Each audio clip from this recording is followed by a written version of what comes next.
Question कह रहा है 6 vectors A to F have the magnitudes and the directions indicated in the figure. Which of the following statement is true? अब इनमें से कौन सा ट्रू है? देखो पहले तो हमको ये समझना पड़ेगा कि triangular law of vector addition क्या बोलता है. अगर हमारे पास ये अगर A है और ये अगर एक B है तो ट्रायंगुलर लॉ बोलता है कि यहां से ये एक वेक्टर R होगा. सही बात है.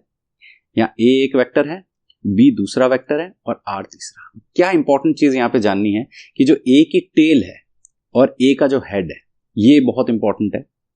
B का टेल जो है वो A के हेड से कनेक्टेड है और B का हेड यहां पे है. और जो इन दोनों का रिजल्टेंट आ रहा है R, रिजल्टेंट मतलब इन दोनों को जोड़ने पे मतलब R इक्वल्स टू आ रहा है हमारे पास A प्लस B. तो इन दोनों को जोड़ने पे जो हमारा आंसर आ रहा है वो A के टेल से और B के हेड से कनेक्ट होगा. ठीक है भाई. तो देख लेते हैं सबसे पहले B प्लस C. तो B हमारा इधर नीचे की तरफ है डायग्राम में और C किधर है हमारा राइट साइड में. ठीक है. और F जो है वो इस डायरेक्शन में. अगर हम parallelogram law of vector addition भी लगाएं तो हमारे पास अगर ये B है और ये हमारे पास C है तो इन दोनों का रिजल्टेंट इस डायरेक्शन में होना चाहिए, ये होना चाहिए R. इसका मतलब पहला पार्ट गलत है. ठीक है. तो पहला पार्ट सही नहीं है. बात करते हैं हम लोग दूसरे पार्ट की.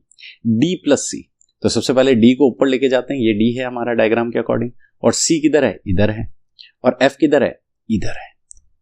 तो इंपॉर्टेंट बात क्या है? D और C जो है इन दोनों के टेल मिले हुए हैं.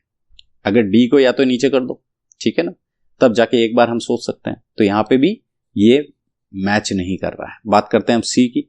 तो D ऊपर की तरफ है, ये D है हमारा और E लेफ्ट साइड में है तो ये हमारा E है और F जो कि इस डायरेक्शन में है. अब ये perfectly parallelogram law of vector addition को मैच कर रहा है कि अगर ये दो वेक्टर्स हैं तो इनका जो रिजल्टेंट होगा वो बीच से होगा. सो करेक्ट आंसर जो है हमारा ऑप्शन C है. चेक कर लेते हैं DB. B जो है हमारा किस साइड है? नीचे है. और E हमारा किस साइड है? इधर है. और F इधर है. नहीं, अगर ये B नीचे है और E इधर है तो ये ऐसे आना चाहिए रिजल्टेंट, जो कि रॉन्ग है. सो करेक्ट ऑप्शन इसका क्या आ गया हमारे पास? Option C.